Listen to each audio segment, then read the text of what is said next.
Morning everyone. कल हम लोगों ने एक नया टॉपिक पढ़ना स्टार्ट किया था, मध्यकालीन भारत, और उम्मीद करती हूँ वो कॉन्सेप्ट थोड़ा सा एक बेस आपकी समझ में जरूर आ गया होगा। कल मैंने बताया था कि कैसे इंडिया के हिस्ट्री के इस पार्ट को मध्यकालीन क्यों मानते हैं, क्यों ये नहीं मानते कि प्राचीन ही चलता रहा, क्योंकि एक बहुत बड़ा चेंज था कि जहां प्राचीन काल में भारत में लगभग शासन रहा या तो हिंदू राजाओं का या फिर बौद्ध धर्म को प्रमोट किया राजाओं ने या जैन धर्म को। ऐसा नहीं है कि हमारे ऊपर विदेशी आक्रमण नहीं हुए, शक जैसे कुषाण जैसे विदेशी शासक थे, लेकिन इन लोगों ने जिस धर्म को बढ़ावा दिया या तो वो हिंदू धर्म था या बौद्ध था या जैन था। और आप अच्छी तरह जानते हैं कि हिंदू धर्म तो इंडिया का ही धर्म है, सनातन धर्म है, इसकी उत्पत्ति का हमें पता ही नहीं किसी को कि कब से कितना प्राचीन है। तो सबसे पुराने धर्मों में हिंदू धर्म गिना जाता है। महात्मा बुद्ध, जिसको दुनिया पूछती है भगवान के तौर पर, चाइना, कोरिया, जापान तक जिनका बोलबाला है, डंका आज तक बजता है। साउथ की तरफ देखें तो जावा, सुमात्रा, इंडोनेशिया तक दूर बुद्धिस्ट लोग फैले हुए हैं, तिब्बत में, लेह में, कश्मीर, दुनिया भर में। तो आप ये लगा लीजिए कि उस महात्मा बुद्ध का जन्म भारत की पवित्र भूमि, तब तो नेपाल भारत का ही हिस्सा था। और अगर मान लेते हैं कि चलो आज नेपाल हमसे अलग है, लेकिन उनका जितना जीवन काल था वो इंडिया में ही कटा। चाहे सर्वाधिक वर्षावास की बात कर ले, या उन्होंने पहला उपदेश कहां दिया, या उन्होंने कहां बैठ के कड़ी तपस्या की, तो सारी चीजें इंडिया में ही थी। तो अब तक इंडिया में जितने बड़े विदेशी राजा भी हुए, चाहे वो कनिष्क थे या वो शकों की बात कर ले तो रुद्रदामन था, जिसका जूनागढ़ अभिलेख है संस्कृत का पहला। इन लोगों ने भी या तो बौद्ध धर्म को बढ़ाया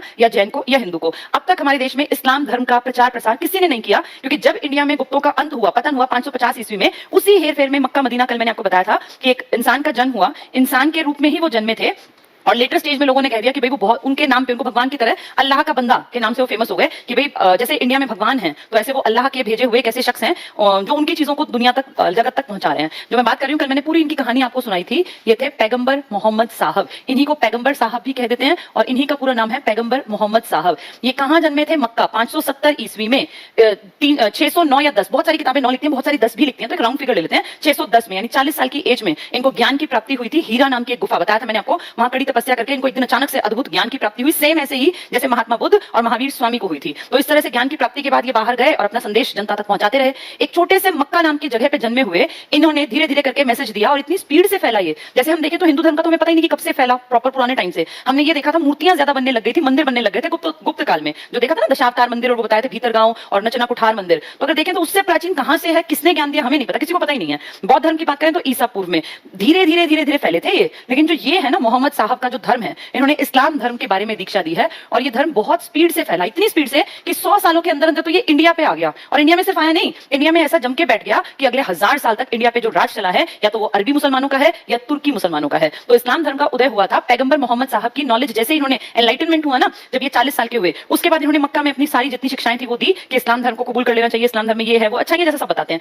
ठीक है। वहां 12 साल काम करने के बाद 622 ईस्वी में ये मक्का से मदीना के लिए चल पड़े और हिजरी संवत की शुरुआत हुई। अब आपको 4 संवत एग्जाम में गलत नहीं करने, लास्ट संवत है, इसके बाद कोई संवत नहीं पढ़ना। मैंने सबसे पहला संवत आपको पढ़ाया था, हर एक को पता होने चाहिए ये, विक्रम संवत, क्योंकि लास्ट है इसलिए सारा रिवाइज करा रही हूँ। विक्रम संवत भी, इसके बाद हमने पढ़ा था कुषाण वाला था ना, वो क्या नाम था उसका, शक संवत। संवत मतलब होता है एरा, किसी नई चीज की शुरुआत। तीसरा मैंने आपको पढ़ाया गुप्त संवत। जो लोग नए जुड़े हैं उनको भी ये कम से कम लिख लेना, ये बहुत बार मिलान करो में आता है, 99% लोगों को याद नहीं रहता। और आज फाइनली हमने पढ़ लिया हिजरी संवत।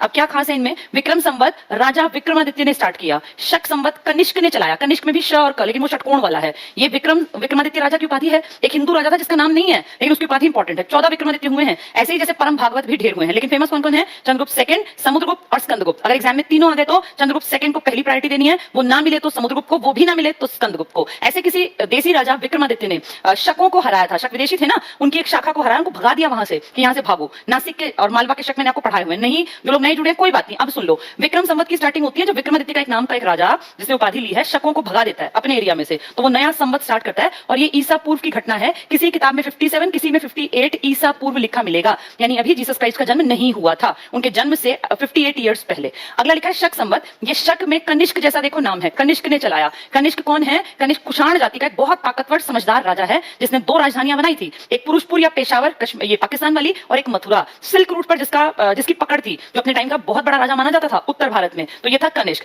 जब ये गद्दी पर बैठा तो इसने कहा इस आज के बाद, जब से गद्दी पे बैठा ना, आज के बाद नया इरा, नया दौर शुरू हो गया, नाम दिया शक संवत। 78 ईस्वी में ये गद्दी पर बैठा, यानी जीरो ये जो ये अपने जीसस क्राइस्ट, इनका जन्म हो चुका, 78 साल बीत भी चुके। ये उनके जन्म से 57 साल पहले है और ये उनके जन्म के 58 साल बाद। एडी मतलब एनो डोमिनी, इसका मतलब जीसस क्राइस्ट के जन्म के बाद, आफ्टर उनका जब जन्म हो गया ना तब की घटना है, वो बिफोर क्राइस्ट है। इसके बाद गुप्त संवत स्टार्ट हुआ जब गुप्तों के तीसरे वंश में जो तीसरा लड़का था जिसका नाम था चंद्रगुप्त, उसने ताकतवर अपनी, क्योंकि बाप दादा ने काम किया था 40 साल 80 साल, क्योंकि उसके पिताजी जो थे श्रीगुप्त, कोशिश की थी, सामंत थे, कभी भी इन्हीं कुषाणों के, बाद में वो अलग हो गए थे ना, और फाइनली फिर उसके जो पिताजी थे घटोत्कच, उन्होंने थोड़ी सी हिम्मत दिखाई और उन दोनों की हिम्मत का फायदा मिला चंद्रगुप्त को, और जैसे ही वो गद्दी पे बैठा 319-20 लिख देते हैं, तो उसी साल से स्टार्ट हो गया गुप्त संवत। हमारी सरकार गुप्त को नहीं मानती, ना हम विक्रम संवत को मानते। इंडियन राष्ट्रीय कैलेंडर जो है ना, राष्ट्रीय पंचांग जिसे कहते हैं, वो शक संवत पर आधारित है 78 ईस्वी में, याद रखना ये कनिष्क से जुड़ा हुआ है। और फाइनली आज हमने पढ़ लिया हिजरी संवत। पहली बात तो ये इस्लामिक कैलेंडर है, वो यही पूछ लेंगे इस्लामिक कैलेंडर किस पर आधारित है, तो हिजरी संवत पर। हिजरी क्यों इंपॉर्टेंट है, क्योंकि इस दिन पैगंबर मोहम्मद साहब अपने जन्म स्थल मक्का से निकल के मदीना की यात्रा पे गए, तो ये सितंबर में 24 या 22 सितंबर को होता है, 622 को स्टार्ट हुआ था हिजरी संवत। अब आपको ये सन नहीं भूलने,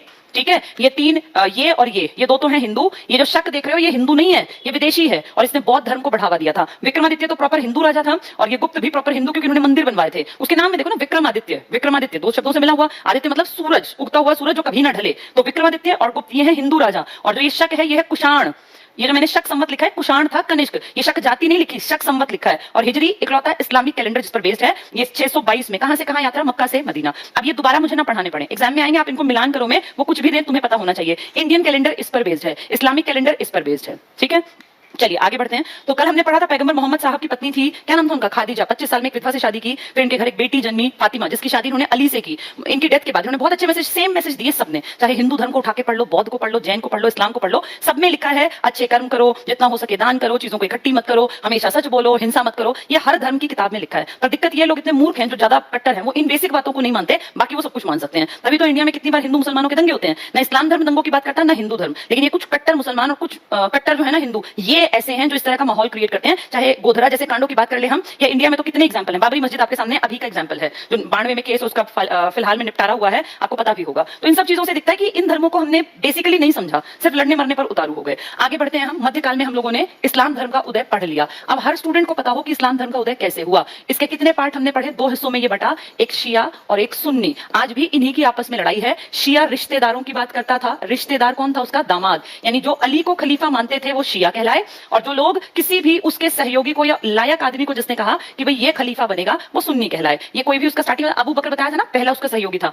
इन लोगों के लिए जरूरी नहीं था कि उसके रिश्तेदार हो, इनका कहना था जो भी लायक है वो खलीफा बन सकता है। खलीफा क्या है, खलीफा पूरी दुनिया में महज 100 साल लगे थे, बहुत बड़े इलाके में फैल गया था ये जो ये धर्म है, इस्लाम धर्म। मैं आज अपना एग्जांपल भी दूंगी, इंडिया में देखो कैसे आया था। तो अली जो है इसको खलीफा, या इनके किसी सहयोगी अबू बकर को खलीफा। ये खलीफा इतना इंपॉर्टेंट क्यों लड़ मर रहे हो शिया और सुन्नी, क्योंकि खलीफा का मतलब सिर्फ एक पद नहीं था, बल्कि एक ऐसा आदमी जिसके पास पावर है। किस चीज की पावर, जितनी टेरिटरी बढ़ी थी ना, कल मैंने आपको देखो मैप में समझाया था कि कैसे ये लोग उदय हुआ था। ये यूरोप था, ये अफ्रीका था, यहाँ एशिया था, और जो ये बीच की पट्टी में जो फैला हुआ एरिया था ये इस टाइप का, ये है अरब का प्रायद्वीप। इसमें आपके इराक, जॉर्डन, कल बताया था ना ये सारा कुछ, यूएई, कुवैत, यमन, और अपना जो ये है ओमान वगैरह, ये कंट्री जिसको आप तेल वाले देश मानते हो, जो ओपेक में आते हैं, Organization of Petroleum Exporting Countries, जो पूरी दुनिया के कच्चे तेल की कीमतों को अपने होल्ड में रखते हैं, वो देश है ये अरब कंट्रीज। ये प्रायद्वीप है अरब का। यहाँ पे कहीं मक्का में उनका जन्म होता है, और यहाँ से मान लो इंडिया यहाँ कहीं थोड़ा नीचे की तरफ पड़ेगा, ये थोड़ा सा और नीचे मान लेना। तो ये मान लो यहाँ से यहाँ आने में 100 साल के अंदर अंदर धर्म आ गया। ये बहुत बड़ी बात होती है, वरना धर्म के लोग वहीं बैठे रहते हैं।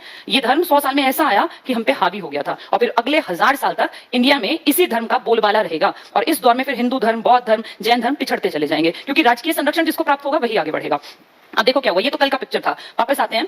अली खलीफा का पोस्ट क्यों इंपॉर्टेंट है, क्योंकि जो मैंने अभी ड्रॉ किया ना, ये वाली टेरिटरी, इस पूरी टेरिटरी का मालिक वो बनेगा जो खलीफा होगा। तो इतनी बड़े एरिया में एक तरह से राज चलेगा, मर्जी चलेगी खलीफा की। तो हर कोई इसी चीज के लिए तो मरता है भाई। अब जो खलीफा है वो पैगंबर साहब नहीं है, वो एक इंसान है, और इंसान की ये कहीं ना कहीं मनोवैज्ञानिक नीड कह लो, कि वो चाहते हैं कि वो नंबर 1 पे रहें, वो पावरफुल रहे, उनकी सोसाइटी में बात मानी जाए, उनकी चलती हो, जिस कारण खलीफा के जो पोस्ट थी ये बहुत इंपॉर्टेंस रखती थी। अब इसी पोस्ट के लिए लड़ेंगे शिया भी और सुन्नी भी, तो इसलिए आज तक ये लड़ाई चल रही है। धीरे धीरे करके ये सिर्फ यहाँ नहीं रहा, ये एशिया के अलग अलग देशों में फैलता चला गया, ये अफ्रीका के श्याम देशों में, और ये यूरोप में। तो इतनी बड़ी एरिया, इतनी बड़ी टेरिटरी पे मालिकाना हक उसका हो जाएगा जो आदमी किस पोस्ट पर बैठा है, खलीफा। इसीलिए लड़ेंगे और मरेंगे कि मैं खलीफा बनूंगा, हमारा खलीफा बनेगा। जैसे आज लोग सीएम और ये पीएम और ये एमएलए बनने के लिए लड़ते मरते ना, टिकट के लिए, देखा है ना तुमने सामने। कारण किसी को जनसेवा नहीं करनी, सब ये कि मेरी स्थिति मजबूत हो जाए। अगर मैं एक बार एमएलए बन जाऊंगा तो पीढ़ियां बैठ के खा लेंगी, इतना नाम हो जाएगा कि हर डिपार्टमेंट में आपकी बात सुनी जाएगी। आप एक फोन भर कर देंगे, आपका काम भाग के कर दिया जाएगा। यही इससे और तगड़ी हालत थी खलीफा की, इसलिए लड़ाई होती है कि मैं खलीफा, मैं खलीफा। शिया कह रहे हैं हमारा तुम्हारा खलीफा, सुन्नी कह रहे हैं हमारा। खैर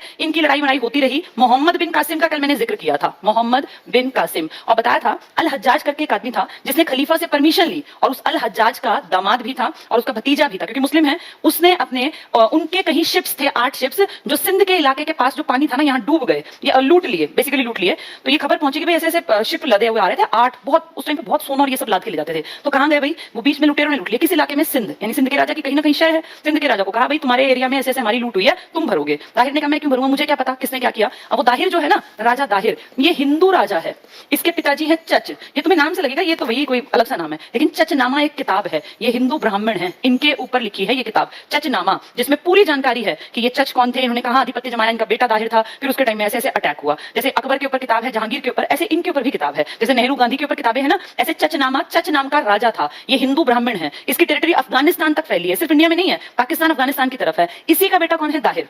अब दाहिर की टेरिटरी में हुई है वो लूटपाट, तो उन्होंने दाहिर को कहा, इसने जो इसका किसका, मोहम्मद बिन कासिम का चाचा भी है, कि भाई ये तुम लौटाओ ये सामान। अगले ने मना कर दिया, तो उसने कहा ठीक है। 2 बार अटैक करवाया, बात नहीं बनी, अपने भतीजे को भेजा कि सेना ले जा, और अब ये बेइज्जती है कि भाई इनको हमें दबाना पड़ेगा, वरना तो कल को फिर ये इनकी हिम्मत बढ़ेगी। अब वहां से मोहम्मद बिन कासिम अपनी बड़ी सेना लेके, महज 17 साल का एक लड़का जिसमें डर नाम की चीज नहीं थी, इस एज में डर वैसे भी कम लगता है, लड़ने के लिए आ गया दाहिर से, जो हिंदू राजा है एक ब्राह्मण परिवार का। तो दाहिर अपनी सेना लेके, दाहिर के पास हाथियों की भी सेना थी, ये हाथी नहीं लाया था, इनके पास घोड़े थे, लेकिन इसने तेज दिमाग के दम पे दाहिर को हरा दिया। दाहिर हाथी पे बैठा था, कल ये जिक्र हुआ था, हाथी के पैर पे वार किया और हाथी लड़खड़ा गया, और जब वो लड़खड़ाया तो हाथी पे गिर ना जाए, मोहम्मद बिन कासिम के अटैक लगातार थे, दाहिर ऊपर से कूद गया, और जब कूद गया तो 8-10 फिर वो जो घोड़े पे सवार थे वो आ गए, और लगातार वार करते करते फाइनली जाके दाहिर मर गया। जो ये दाहिर था, दाहिर की जो पराजय थी, इसके बाद धीरे धीरे धीरे करके कोशिश करता चला गया मोहम्मद बिन कासिम। इनफैक्ट अगर मैं आपको सच बताऊं तो दाहिर की इससे पहले भी दाहिर के पास ऑप्शन थे जीतने के, लेकिन दाहिर कहीं ना कहीं कमजोर मान लीजिए, या दिमाग का यूज नहीं किया। मैं इससे पहले के 2 किस्से बता रही हूं जो कल नहीं बताए थे। सबसे पहले मोहम्मद बिन कासिम सीधे दाहिर तक नहीं पहुंचा, इसने पहले दाहिर की एक प्रॉपर्टी थी बाहर की तरफ जिसका नाम था देवल, इस पे अटैक किया था 711 एडी में। ये तो 712 की बात बताई मैंने तुम्हें, अब 11 सुन लो। देवल नाम की एक जगह है, मान लीजिए इंडिया के साथ ये पाकिस्तान अफगानिस्तान यहां तक इसकी टेरिटरी थी, पूरी सिंध पाकिस्तान पूरा इलाका, यहाँ का हिंदू राजा था दाहिर। अब दाहिर की टेरिटरी पे अफगानिस्तान के आसपास ही तो सारा फैल गया था, ये अफगानिस्तान से आगे तो ईरान इराक ये पड़ते हैं, तो वहां से मोहम्मद बिन कासिम अपनी सेना लेके इसकी तरफ निकल पड़ता है। अब ये दाहिर जानता है ना कि वो आ रहा है, इसकी जिम्मेदारी क्या थी, अपनी सेना को अपनी टेरिटरी से बाहर ले जाके खड़ा करता और बाहर ही उनसे लड़ता। पर इसने क्या किया, जैसे वो दाहिर अटैक करेगा, पहले आउटर बाउंड्री पर यहाँ एक जगह पड़ती थी देवल, तो देवल में जैसे उसका अटैक वो नहीं भाग गया वहां से बिना लड़े, और वहां क्या बोला कि मेरा भतीजा संभाल लेगा। अपने आप वहां से चंपत हो गया राजा देवल से, और अपने भतीजे को, जिसकी एज भी कम थी, भतीजा, और बोला कुछ राजपूत राजाओं को बुला लेना और फिर इससे लड़ लेना। तो अपने आप ये नहीं संभाला, वहीं से इसकी जिम्मेदारी भगा देता, उनको मार देता, ये मर जाता, भाई वीरगति को प्राप्त हो जाता। लेकिन ये अपने आप को सेफ रख के भतीजे और राजपूतों को बोला तुम संभाल लो, और जो है मैं आगे जा रहा हूँ, मैं प्रॉपर्टी की तरफ जा रहा हूँ। यहाँ देवल में इतनी छोटी सी लड़ाई थी कि जो है मजाक टाइप था मोहम्मद बिन कासिम के लिए। मोहम्मद बिन कासिम ने पूरी तरह से हरा दिया, खत्म किया किस्सा, यहाँ झंडा फहरा के आगे चल पड़ा। अब टेरिटरी में एक दूसरी जगह आ गई, नेहपान करके कुछ नाम था उस जगह का, छोटी है तो उतनी इंपॉर्टेंट नहीं है, लेकिन दूसरी जगह। अब जैसे ही पता चला यहाँ आ गया तो दाहिर की फिर गलती देखो, फिर बोला कि कोई बात नहीं, एक काम करता हूँ, मैं मेन जगह जाता हूँ, जो मेरी राजधानी के पास का इलाका है, यहाँ कोई और संभाल लेगा। और कहते हैं पुरोहित को खड़ा कर गया।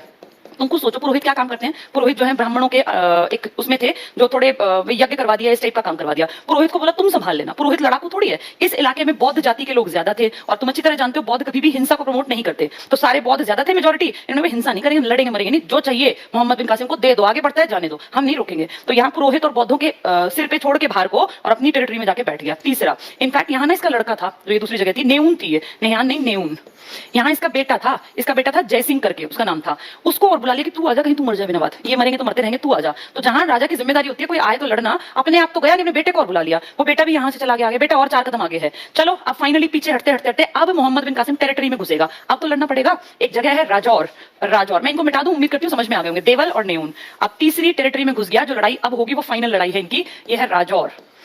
इसी को अरौर भी लिखा हुआ है, अरौर, तो पेपर में राजौर आ जाए या अरौर आ जाए एक ही है। ये भयानक लड़ाई है, किस किस के बीच में है?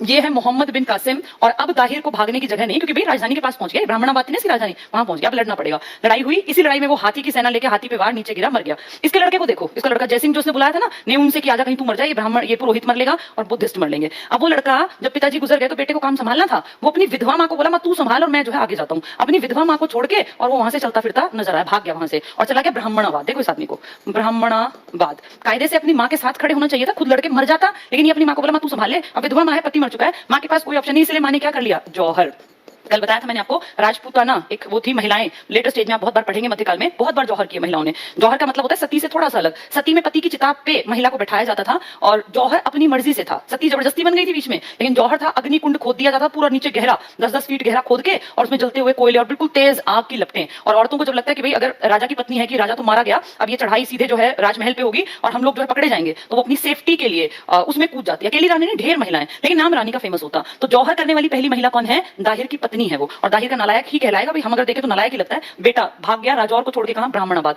और फिर देखो कितना डरपोक है। अब यहाँ पे जब ये सब हुआ तो धीरे धीरे गुस्सा आ गया मोहम्मद बिन कासिम को। कई महीने बीतते हैं ना, ऐसे एक दिन की लड़ाई थोड़ी होती है। अब उसने कहा जितने लोग 16 साल से ऊपर हैं, 17 के हेरफेर के, सबको मरवा दो। खुद 17 साल का है और 16-17 से जो ऊपर दिखा, तब कोई बर्थ सर्टिफिकेट तो था नहीं कि 16 का है 16.5 का है, अंदाजन कि जो इस उम्र के हैं सब आदमियों को मार दो। और ये इसके बाद आगे बढ़ता है, आगे बढ़ता है तो जिसका बेटा जो है जयसिंह, वो डरपोक है। ये इस एरिया में जीतने के बाद मोहम्मद बिन कासिम इनके 8 जहाज लूट रखे हैं। कहता है यहाँ की जनता के ऊपर भी टैक्स लगाओ, और इस जनता से उन्होंने टैक्स वसूला जजिया कर। बहुत बहुत इंपॉर्टेंट, इंडिया में आज तक इसका नाम सुना ही नहीं था। हमने कर सुने थे, पढ़े थे सीता नाम का, याद है? हमने कर पढ़ा था बली नाम का, लेकिन आज तक हमने भाग पढ़ा था। अब तक जजिया नाम हमने सुना ही नहीं था कभी, लिया नहीं था। अब ये विदेशी आए अरबी, और इन्होंने कहा जो मुस्लिम नहीं है, जो इस्लाम धर्म को नहीं मानता, वो टैक्स देगा। तो क्यों टैक्स दे जी? क्योंकि हम यहाँ के राजा है, अब हम यहाँ के हेड हैं और तुम्हारा राजा भाग गया, धरती छोड़ के, अब मर गया, तो अब तुम्हें टैक्स देना पड़ेगा। जनता को बेचारी को टैक्स देना पड़ा। फिर जनता बोली जी पैसे तो नहीं है, टैक्स कैसे दें? तो बोले तो अपना धर्म बदल लो, अगर तुम इस्लाम धर्म को कबूल लेते हो तो हम तुमसे टैक्स नहीं लेंगे। ब्राह्मणों को छोड़ दिया। ब्राह्मण उस टाइम थोड़ा ना, मतलब उनकी रेपो ज्यादा अच्छी थी, तो बोले ब्राह्मण बस बचेंगे, औरतों से नहीं लेंगे, स्त्री से नहीं लेंगे और बच्चों से नहीं लेंगे, और एक आधा कोई अपाहिज है, अपंग है,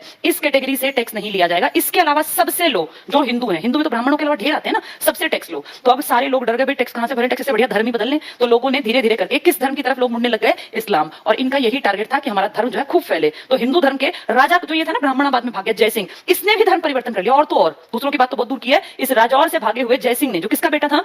दाहिर का, इसने भी धर्म बदल लिया। कितनी बुरी हालत हुई सोचो, नया टैक्स आ गया, औरतें जौहर कर रही हैं, परेशान हो गए लोग, धर्म बदल रहे हैं, कितना बुरा टाइम था। लेकिन फिर भी हम लकी रहे कि इसी टाइम पर इंडिया में राष्ट्रकूट थे जिनमें हिम्मत थी, इसी टाइम में प्रतिहार थे जो ताकतवर थे, गुर्जर प्रतिहार, इसी टाइम में दक्षिण की तरफ, मध्य की तरफ चालुक्य थे। इन सब की ताकत के कारण जो ये मोहम्मद बिन कासिम है ना, ये ज्यादा आगे नहीं आया और ये वहीं सिंध के आसपास है, वापस लौट गया। तो इंडिया प्रॉपर नहीं कैच किया इसने, ये पाकिस्तान अफगानिस्तान की टेरिटरी लूट के, पैसे लूट के, लोगों का धर्म बदलवा के वापस चला गया। लेकिन हाँ, एक बेइज्जती है हम इस सेंस से देखें तो कि हिंदू धर्म के लोग तुरंत अपना धर्म क्यों बदल रहे हैं? क्योंकि वो टैक्स नहीं दे पाएंगे। कौन सा टैक्स? जजिया कर। ठीक है, चलिए ये चला गया, बीत गई सो बात गई, हम अमीर थे, हमारे ऊपर फर्क पड़ना नहीं था। मैंने कल भी बताया था कि इंडिया सोने की चिड़िया था, आए लूट लिया, ले गए, जान माल की हानि कर गए, क्या फर्क पड़ता है? हम लोगों को कोई फर्क नहीं पड़ता था, क्योंकि हम रिच थे, हमारा कल्चर, हमारे रिसोर्सेज इतने थे कि ले गए तो ले गए, हम फिर अमीर हो जाएंगे, कोई बात नहीं, हमें दिक्कत नहीं थी, हम टेंशन नहीं लेते थे। लेकिन ये रुके नहीं, एक बार चले गए, ठीक है, ये जितनी बातें मैंने की 711 और 712 की हैं, अब ये दोबारा नहीं आया, ऐसा जिसने दोबारा अटैक नहीं किया, लूट लट के चला गया। ठीक है, अब इसके लगभग 200 साल बाद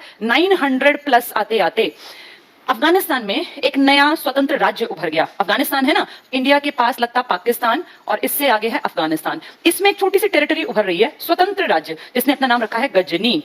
तो ये गजनी है अफगानिस्तान में, गजनी, आज भी गजनी नाम की जगह अफगानिस्तान में है। गजनी में एक राजा हुआ, एक आदमी हुआ, उसने हिम्मत दिखाई, जैसे हमारे थे ना गुप्त, हिम्मत दिखा के श्री गुप्त ने कहा मैं तो भी राजा हूं, स्वतंत्र हूं। ऐसे ही गजनी में एक आदमी था, महमूद गजनवी, नाम सुना है आपने? ये तो बहुत लेट आया है, इससे पहले की घटना बता रही हूँ, टारगेट यही है यहां तक पहुंचाना। तो देखो क्या हुआ, गजनी अफगानिस्तान में, आज के अफगानिस्तान में एक जगह है गजनी, यहाँ एक स्वतंत्र शासक, अपने आप को स्वतंत्र घोषित कर दिया एक आदमी ने कि मैं आजाद हूं, और वो तुर्की था, तुर्की देश का था, तुर्क था। अब हमारे ऊपर आक्रमण होंगे तुर्की, पहले हुए अरबी, हैं दोनों मुसलमान। तो ये तुर्क कौन है जिसने कहा मैं स्वतंत्र हूं? इसका नाम है अलप्तगीन। क्या नाम है इसका? अलप्तगीन, ये इसका नाम है। ठीक है भाई, हो गया, स्वतंत्र है, कर ले अपना काम, काम चला है, बढ़िया काम चला इसका। इसके बाद अलप्तगीन ने अपनी टेरिटरी जो है अफगानिस्तान का गजनी बना रखा है, तुर्की है, आराम करता है, ठीक है, टाइम पास हो रहा है, हमसे क्या मतलब है, कोई मतलब नहीं। इसके बाद इसका एक अगला है सुबुक्तगीन। सुबुक्तगीन इसका बेटा नहीं है, कई किताबें लिखती हैं इसका सुपुत्र है, नहीं है, अगर आप डिटेल निकालेंगे ये इसका दामाद है, दामाद। ये इसका पहले दास था, इसका नौकर था, गुलाम था, पर क्योंकि लायक था तो इसकी लायकियत को देखते हुए इसने अपनी बेटी की शादी इससे कर दी। और फिर सुबुक्तगीन जो है ये बहुत समझदार है और इसने अपना एरिया डिसाइड कर लिया बढ़ाना है। तो अलप्तगीन की जो प्रॉपर्टी थी, इसके दामाद ने बाद में उस पर कब्जा कर लिया। इसका कोई ताकतवर बेटा था नहीं कि भाई ये प्रॉपर्टी जो है मेरे ससुर की है और कोई ताकतवर नहीं तो मैं इसका राजा हूं। तो अलप्तगीन के बाद इस प्रॉपर्टी का, गजनी का मालिक कौन बन गया? सुबुक्तगीन। ये थोड़ा सा ना आदमी था, टेरिटरी बढ़ाने की इसकी इच्छा थी, तो सुबुक्तगीन ने इस टेरिटरी को बढ़ाने के चक्कर में, अफगानिस्तान है ना ये, पाकिस्तान के इलाके पे अटैक किया। उस टाइम वो भारत था, तो भारत के ऊपर अटैक किया। अब भारत के ऊपर जब इसने अटैक किया तो यहां पर एक राजा था इंडिया में जिसका नाम था जयपाल। जयपाल, ये मैं बात कर रही हूँ लगभग 1000 सन के आसपास की। 1000 से कुछ पहले की है, लेकिन तुम्हें अभी फिलहाल में उतना डिटेल में नहीं, जब मैं नोट्स बनाऊंगी तो मैं हर एक सन को क्लियर करूंगी। अभी याद कर लो कि लगभग 1000 के आसपास की घटना है, आज से 1000 साल पुरानी। 1000 के आसपास सुबुक्तुगीन इंडिया पे अटैक करने आया, क्योंकि उसको अपनी टेरिटरी बढ़ानी है। पहले वो गजनी में बैठा था, उसको लगा कि यार ये इतने अमीर हैं, इंडियंस अमीर कभी से ही थे, हमारा ना बाहर बहुत बड़ा नाम था ये कि इनका कुछ भी कहीं भी देखो सोने से लदे पड़े, इतनी यहाँ इतना पैसा था, इतनी बड़ी बड़ी आदम कद की तो गोल्ड, प्योर गोल्ड की मूर्तियां बनाते थे ये। जब हम इंडियंस से, जैसे किसी राम की मूर्ति 6 फुट 10 फुट की बना दी प्योर गोल्ड की, तो इनको कितना आसान था, आते मार काट करते उन मूर्तियों को लाद लाद के ले जाते। मान लो 50 मूर्ति ले गए तो कितने टन सोना चला गया, कितने किलो सोना चला गया, ये गिनती नहीं है। और हमें कोई फर्क नहीं पड़ता था, क्योंकि हमारे तो खदान इतनी थी जिसकी कोई गिनती नहीं थी, इतने अमीर थे हम। तो जयपाल के ऊपर अटैक किसने किया? सुबुक्तुगीन ने, टेरिटरी हड़पने के लिए, भाई यहाँ से लूट के ले जाएगा। तो जब जयपाल के ऊपर अटैक किया ना, तो ये लड़ाई हुई पेशावर में। ये लड़ाई हुई, ये मान लीजिए आज का पाकिस्तान का हिस्सा, तब पंजाब वाला जो इलाका था पेशावर वाला, तो जयपाल के ऊपर जब अटैक किया तो जयपाल और इसकी बढ़िया वाली लड़ाई होती है और जयपाल इसमें हार जाता है। लेकिन जयपाल के हिस्से में ये घुस नहीं पाता, हार गया एज सच, लेकिन फिर भी जैसा सोचा था वैसा काम नहीं बना सुबुक्तुगीन का। हाँ, जयपाल जरूर हारा, और ये बात जयपाल को चुभी कि कैसे तुर्की आया और मेरी बेइज्जती हो गई। क्योंकि ये बेइज्जती की बात है ना, इसके पूरे परिवार को पकड़ लिया, बंधक बनाया, इनके गले में जो कीमती कीमती जेवरात थे वो छीन लिए, तुड़वा दिए, मुकुट ले गए, तो ये बेइज्जती की बात थी। हमारे यहाँ तो भाई सिर पे रखी चीज तो अपनी, आज भी पगड़ी इंसान की इज्जत होती है, मान होता है, तो इन राजाओं की पगड़ी वगड़ी उतरवा के इनके गहने वाले सब ले गए, इनको जिंदा छोड़ गए बस। ठीक है, अब जयपाल के मन में एक था कहीं ना कहीं रंजिश की वापस लेना है बदला। उसको जल्दी ही मौका मिला, क्योंकि सुबुक्तुगीन तो मर गया और इसका बेटा अगली पीढ़ी में आया, जो हमारा टारगेट है पढ़ना, महमूद गजनवी। ये इसका सुपुत्र है, महमूद गजनवी। ये किसका बेटा है? सुबुक्तुगीन का। सुबुक्तुगीन किसका दामाद था? अलप्तगीन का। अलप्तगीन की छोटी सी कोशिश देखो कैसे कामयाब हुई। उसने कोशिश की थी, उसके बेटे ने आगे बढ़ने की कोशिश की, इन दोनों का फायदा मिलेगा महमूद गजनवी को। और ये इंडिया पर पहला सफल तुर्की अभियान है। इससे पहले मोहम्मद बिन कासिम आया था, जो कि अरब था। ये है तुर्की अभियान, दोनों मुसलमान हैं। तो इंडिया के ऊपर पहला तुर्की आक्रमण हुआ या अरबी? पहला अरबी हुआ 711-12 में। अब लगभग कितने साल बीत गए, लगा लो 800, 900, 1000 के आसपास का टाइम आ गया। लगभग 300 साल बाद हमारे देश के ऊपर तुर्की लोगों ने अटैक किया है। पहला इसने कुछ नहीं किया, इसने अटैक किया, असफल टाइप का था। अब ये तुर्की अभियान में महमूद गजनवी आया। गजनवी ऐसा आया इंडिया में, ऐसा आया कि एक बार नहीं, बार बार अटैक किए इसने, बहुत बार अटैक किए। आप समझ गए होंगे ये बात जो कर रही हूं मैं, ये मैं बात कर रही हूं 1000 से लेके 1027 तक। ऐसा लिखा हुआ है, इलियट साहब ने हिस्ट्री में लिखा है कि इसने हमारे देश को 17 बार लूटा। और लूटने का मतलब ये मत सोचना कि बस एक आधी बोरी। उस टाइम पे कहते हैं 20 मिलियन सोने की दिनार लाद के ले गया था। 1 मिलियन पता है 10 लाख, 20 मिलियन सोने के सिक्के थे, प्योर गोल्ड के। तो इमेजिन करो कितना सोना ले गया। और ये लगातार आता रहा, लगातार अटैक करता रहा, क्योंकि इसका टारगेट था इंडिया जैसी सोने की चिड़िया से धन लूटना। खुद तो गरीब थे ये जितने लोग हैं ना तुर्की के और अरब, ये महागरीब थे। महागरीब मैं क्यों कह रही हूं? क्योंकि कोई भी देश अमीर बनता है अपनी सॉइल से, अपनी मिट्टी से। मिट्टी अगर उपजाऊ है ना तो कोई भी देश अमीर बन सकता था। आज हम लोग कहते हैं इंडस्ट्रीज और सर्विसेज होनी चाहिए, लेकिन हर चीज का निचोड़ जो है ना मिट्टी के ऊपर है। अगर इंडिया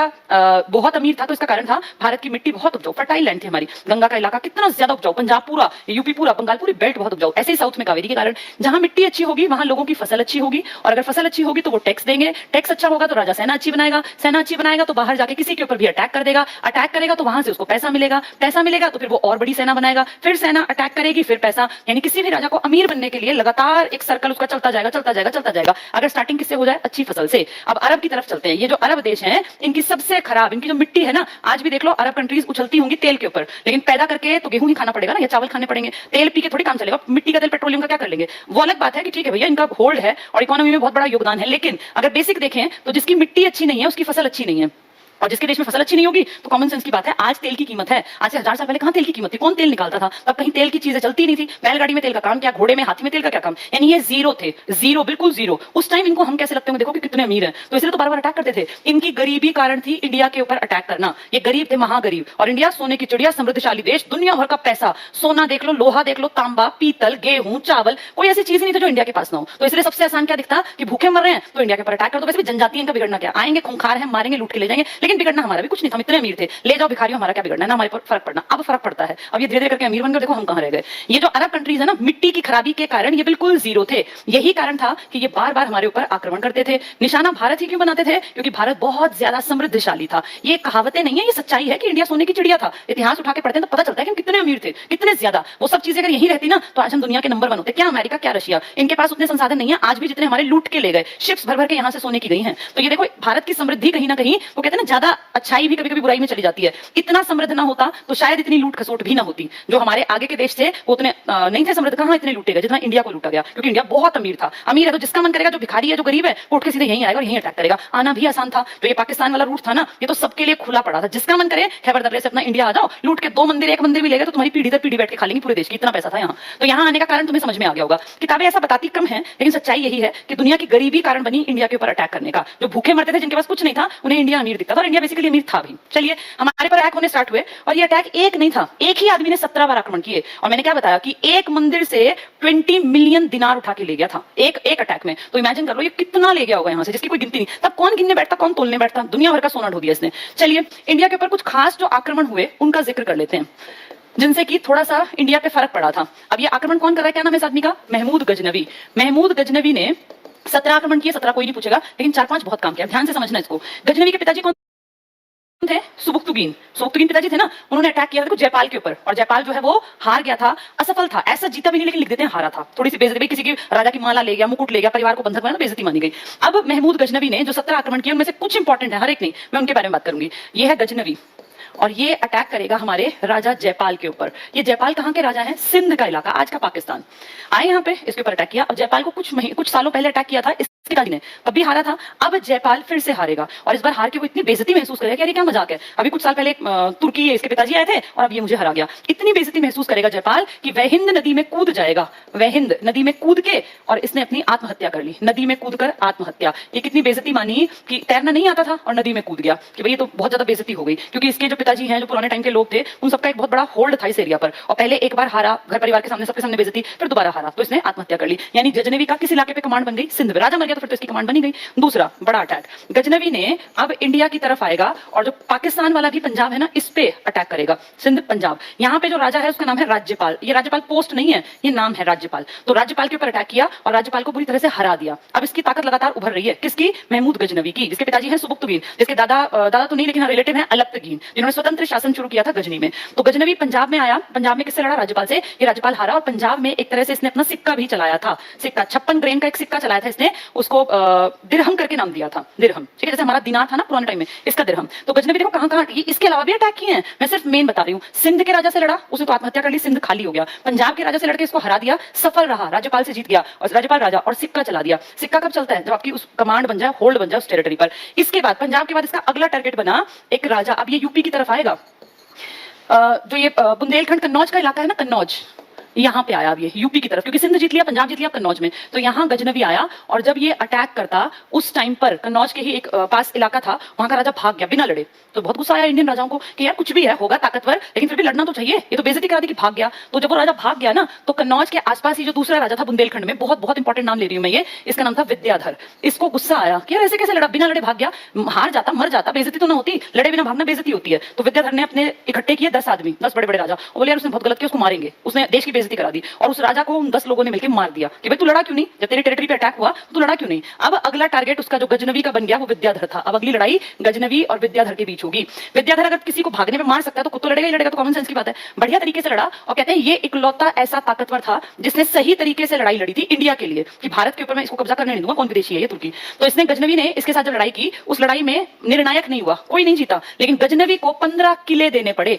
विद्याधर को। अब ये बोलने की बात नहीं है, कॉमन सेंस कहती है कि अगर कोई आदमी लड़ाई में डिसीजन नहीं हुआ, लेकिन एक आदमी अपनी प्रॉपर्टी का एक हिस्सा दूसरे को दे रहा है, तो ये कॉमन सेंस बताती है कि इसका मतलब ये हावी रहा होगा। बेशक ये जीता नहीं, लेकिन 15 किले क्यों दिए? अगर इतना ही बराबरी का था तो 15 किले क्यों दिए विद्याधर को? विद्याधर हिस्ट्री में एक बहुत जाना माना नाम है, और वो राजा है जिसने हार नहीं मानी थी। अपने ये सोचे कि बेशक मर जाऊंगा लेकिन लड़ूंगा मातृभूमि के लिए, तो बहुत अच्छी बात है विद्याधर की। इसके बाद एक बहुत बड़ी लड़ाई गजनवी, ये कुछ कुछ सालों में ऐसे लड़ता, कभी जैसे 1001 में आया बड़े, उस पर फिर 4 में आया, फिर 10 में ऐसे आता रहा। गजनवी का सबसे बड़ी जो लूट मचाई इसने इंडिया में, ये सोमनाथ के मंदिर पर थी, और उस टाइम वहां का राजा था भीमदेव, या भीम फर्स्ट उसी का नाम है। ये इसकी सबसे भयानक लूट थी, जिसका कि नुकसान बहुत बड़ा था, बहुत बड़ा। भीम फर्स्ट के टाइम में गुजरात का, मैंने आपको ये ना एंशिएंट इंडिया पढ़ाते टाइम भी बताया था, बिल्कुल पानी के पास इलाका है गुजरात में, जिसको हम कहते हैं सोमनाथ। सोमनाथ का मंदिर है ये, और ये टेंपल ना, इस टेंपल की बाउंड्री टच है यहाँ पानी से, ये पूरा पानी है। टेंपल की बाउंड्री पे आप अगर खड़े होते हैं ना, तो आपको सीधे दिखेगा नीचे पानी टच होता है। ये है सोमनाथ का मंदिर।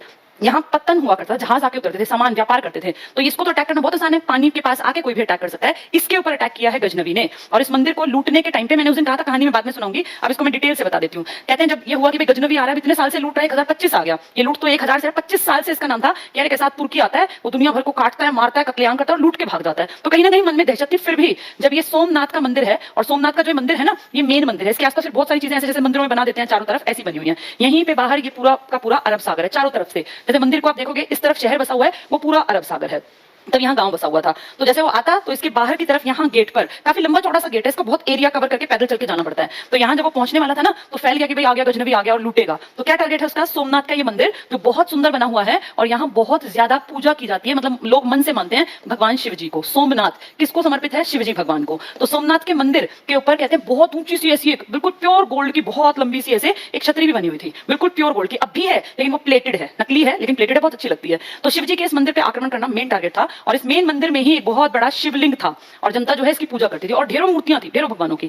तो सोमनाथ के इस मंदिर पे जैसे ही वो आया अपनी घोड़ों की सेना लेके, तो जैसे इस गेट के सामने पहुंचा, कहते हैं यहाँ का राजा, कुछ किताबें कहती हैं भाग गया था, कुछ कहती नहीं उसने कोशिश की थी। यहाँ की जनता ने कहा हम नहीं ऐसे होने देंगे, लूटता होगा, लुटेरा होगा, बड़ा होगा, नृशंस होगा, बर्बर होगा, लेकिन हम अपने भगवान शिव जी के मंदिर में घुसने नहीं देंगे, क्योंकि तुर्की है, दूसरे धर्म का है तो चिड़ अपने आप में होगी कहीं ना कहीं। तो जैसे ही कहते हैं यहाँ पहुंचा ना, यहाँ 35-40 हजार, कहीं कहीं 50,000 लिखा है, लोगों की संख्या जाके खड़ी हो गई। तलवार, कृपाण, कटार जिसके घर में जो था, या आसपास के गांव के थे, सब ले आए और सबने कहा भाला बोले जो मिला कि भाई हम जो है लड़ेंगे, मरने के बाद बेशक कुछ हो जाए लेकिन हम बिना लड़े उसको घुसने हैं और भगवान की मूर्ति तो हम ले जाने नहीं देंगे। तो यहाँ पे सोमनाथ के मंदिर पे जब उसने देखा घोड़ों के पास आके, यहाँ पे गेट पे कि हजारों लोग खड़े हैं, तो उसने कहा हट जाओ, देखो हम तुम्हें मारना नहीं चाहते, राजा की संपत्ति है, हम इसको ले जाएंगे बस। लेकिन जनता ने कहा बिल्कुल भी नहीं ले जाने देंगे, भगवान शिव जी का शिवलिंग है जिसकी हम बहुत मान्यता करते हैं और हम एंट्री नहीं होने, बेशक हम मर जाएंगे। कई घंटों तक मारकाट चली यहाँ। हमारे जो इंडियन है, गांव के बेचारे आदमी के पास कहाँ उतने बढ़िया हथियार होंगे, उसका तो काम ही आक्रमण करना है, उसके पास तो तलवार और पूरे सब कुछ धारदार हथियार थे। हमारी बेचारी जनता कोई अपने घर से कटार ले गया, कोई चाकू ले गया, उतना थोड़ी स्टैंड कर पाएंगे। घोड़ों पे सवार थे, अरबी नस्ल के घोड़े, तुर्की अरबी तो बहुत बेहतर इलाका है ना पूरा। तो यहाँ से जब हमारे वो लोग खड़े हुए थे तो उनपे बर्बर नृशंस हत्याकांड और जनता को ऐसे कहते हैं कत्लेआम काट दिए लोग, गाजर मूली की तरह लगातार बस आदमियों को काटता रहा।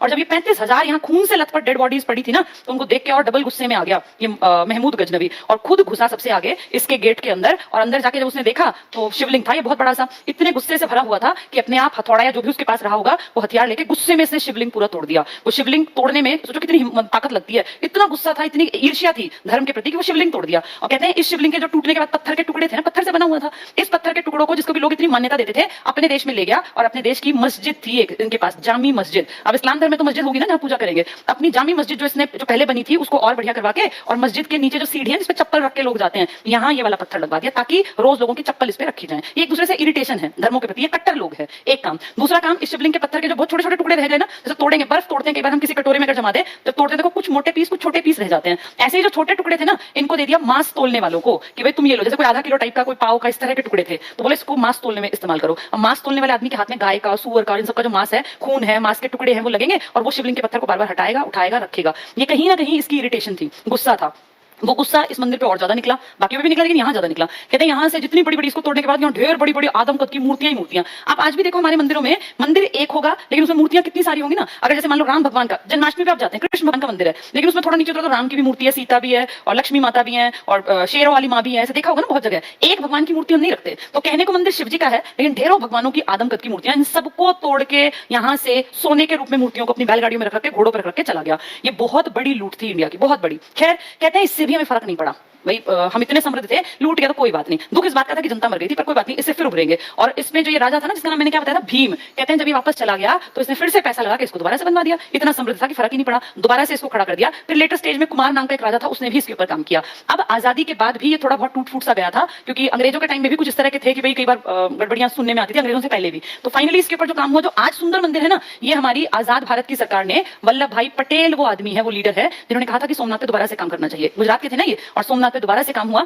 इनकी डेथ के बाद काम हुआ है। HRD ministry, human resource and development, इस मानव संसाधन विकास मंत्रालय ने पैसा लगाया था, जैसे सरकार के अलग अलग डिपार्टमेंट है। और आज बहुत सुंदर देखने लायक, घूमने लायक मंदिर है सोमनाथ का मंदिर। ठीक है, 1024-25 भी लिखा होता है, 25-26 भी लिखते हैं। कई महीनों के अभियान होते थे, कोई एग्जैक्ट एक दिन में ऐसा नहीं होता आज ही अटैक हुआ। ठीक है, इसके बाद फिर भी ऐसा नहीं कि इसका नहीं आया, फिर आया। 1027 तक आता रहा, बार बार लूटता रहा, और फाइनली 1030 में जाटों का एक समुदाय, एक जाति जिसको खोखर कहते हैं, खोखर, इन्होंने इसका मर्डर कर दिया। तो खोखर जाति के लोगों ने गुस्से में आके करके किसका मर्डर कर दिया? महमूद गजनवी का। कहते हैं जब गजनवी यहाँ से लूट के ले जाता था ना, तो जब ये हरियाणा पंजाब वाले इलाके में घुसता था तो बैलगाड़ियों में सामान लद के जाता था, हजारों बैलगाड़ियां भर भर के सोने की। तो यहाँ के लोग ना पीछे से दो चार को जब जाते थे, लास्ट की 4-5 बज गई, उन पे अटैक करके उनको लूट लेते ताकि कुछ तो बची जाए और उस गांव का काम निपट जाए। ऐसे ही कभी खोखर जाति के किसी आदमी ने गुस्से से भर के इस इतने बड़े, ये कोई ऐसा अच्छा राजा नहीं था, ये घटिया आदमी था कि इतने अटैक करके भगवान की मूर्तियां तोड़ने वाला, इसका खात्मा कर दिया। किसका? महमूद गजनवी का। गजनवी इंडिया में राज करने कभी नहीं आया था, उसको इंडिया से कोई मतलब नहीं था, उसका सिर्फ एक टारगेट था कैसे यहाँ से धन लूटा जाए, और फाइनली वो अपने टारगेट में कामयाब भी हुआ। तो इंडिया में गजनवी जिस इसको फैमिली को बिलोंग करता है वो तुर्क कहलाते हैं। तो ये हमारे ऊपर तुर्क आक्रमण है। और जो हमने कल थोड़ा सा पढ़ा था, आज कंप्लीट पढ़ा है, वो हमारे ऊपर अरब या अरबी आक्रमण है। इन दोनों में अंतर क्या है? ये अरब देशों से आए होंगे और वो तुर्की से आए थे। तुर्की और अरबी दोनों ही मुसलमान हैं, यानी कौन से धर्म को आगे बढ़ाते होंगे? दोनों इस्लाम धर्म को। लेकिन अभी टिका कोई नहीं है इंडिया में, इसलिए अब तक इंडिया में कोई मस्जिद नहीं बनी थी। इंडिया में मंदिर थे, इंडिया में स्तूप थे, बौद्धों के, जैनियों के, सब कुछ था। बिरदिस बताया था ना, एक जैनियों का मठ था, वो सब कुछ था। लेकिन अभी तक देखो, मैंने आज तक इंडिया में मस्जिद का नाम नहीं पढ़ाया तुम्हें, क्योंकि अब तक इंडिया में कोई मुसलमान रहा नहीं है। आए, अटैक किया, लूटा, भाग गए, फिर आए, फिर अटैक किया, फिर लूटा, फिर भाग गए। लेकिन अब तक इन्होंने पूजा पाठ ये सब यहाँ शुरू नहीं किए थे। ठीक है, चलिए कितना टाइम बचा हुआ अभी? ठीक है, बस फिर तो आज हम लोगों ने पढ़ लिया एक इंपॉर्टेंट चीज। क्या पढ़ा आज हमने? आज में भी नोट्स मत बनाना, नोट्स मैं कल से लिखवाऊंगी, आज सिर्फ कहानी बताई है आपको। हमने अब मध्यकाल को पढ़ना स्टार्ट कर लिया, और मध्यकाल को मैं एक बार आज तक का बता दूं, फिर कल से नोट्स के फॉर्म में पढ़ेंगे। क्या पढ़ा था हमने मध्यकाल में? क्यों मध्यकाल कहते हैं? क्योंकि इसमें कुछ चेंज हुआ था, संक्रमण काल है मध्यकाल। इसमें इंडिया के ऊपर जिन्होंने राज किया है वो विदेशी ताकतें हैं, इंडियन नहीं, विदेशी ताकतें हैं। एग्जाम्पल के रूप में कहें तो हमें ध्यान रखना है कि इस काल में इंडिया में एक नए धर्म का उदय हुआ, जिसे आप कहते हैं इस्लाम धर्म। और इस्लाम धर्म, इस्लाम जो है इनका रिलीजन है, इसको स्टार्ट करने वाले आदमी हैं पैगंबर मोहम्मद साहब, जिनका जन्म कहां हुआ था? मक्का में। मक्का से वो मदीना गए थे 622 ईस्वी में, जिसमें हिजरी संवत की स्टार्टिंग हुई, और मक्का से मदीना के में ही जाके मदीना में वो एक्सपायर हुए थे 632 ईस्वी में। 570 इनका बर्थ ईयर है और 632 ईस्वी में ये एक्सपायर हो गए, या शायद मार दिए गए। इसके बाद डिस्प्यूट हुआ शिया और सुन्नी में। शिया वाले कहने लगे इनका रिश्तेदार इंपॉर्टेंट है, अली जो इनका दामाद भी है, और सुन्नी वालों ने कहा जो लायक होगा वो खलीफा बनेगा। खलीफा क्यों? क्योंकि खलीफा एक बहुत बड़ी पोस्ट है, पॉलिटिकल पोस्ट भी है, उसकी इंपॉर्टेंस पूरे एरिया में दिखाई देगी। और इसी को चलते चलते आपस में लड़ते मरते फाइनली दो तरह के लोग सामने आते हैं, एक अरबी मुसलमान और एक तुर्क मुसलमान। दोनों मुसलमान हैं। हमारे इंडिया तक अपने एरिया, ये तो नहीं कहूंगी कि एग्जैक्टली इनको धर्म ही बढ़ाना था, उनको तो पैसा लूटना था। हमारे ऊपर पहला आक्रमण होता है जो बड़े स्तर पे हुआ मोहम्मद बिन कासिम का। कारण क्या है? इसके जो ससुर है उनके 8 जहाज लूट लिए थे पानी के हिस्से में। पानी का हिस्सा था सिंध का। सिंध के राजा ने कहा मुझे नहीं पता, तो फिर ये लड़ने आया कि बदला लेंगे वरना आगे फिर डुबोएगा। और इसी लड़ाई में दाहिर मारा गया था, और दाहिर की पत्नी ने पहली बार इंडिया में कौन सी प्रथा अपनाई थी? जौहर की प्रथा। तो पहली बार जौहर का एग्जाम्पल कहां है? दाहिर की पत्नी सिंध के राजा थे। इनके पिताजी थे चच। मोहम्मद बिन कासिम को ज्यादा कोई मतलब नहीं है, आया, अटैक किया, थोड़े थोड़े एरिया आगे बढ़ा, फिर देखा राष्ट्रकूट चालुक्य वगैरह, वापस चला गया। बस इतनी कहानी थी इसकी। तुर्की की बात करें अगर, तो तुर्कियों में 3 नाम हमने पढ़े। पहले का नाम है अलप्तगीन, जिसका हमसे कोई लेना देना नहीं है।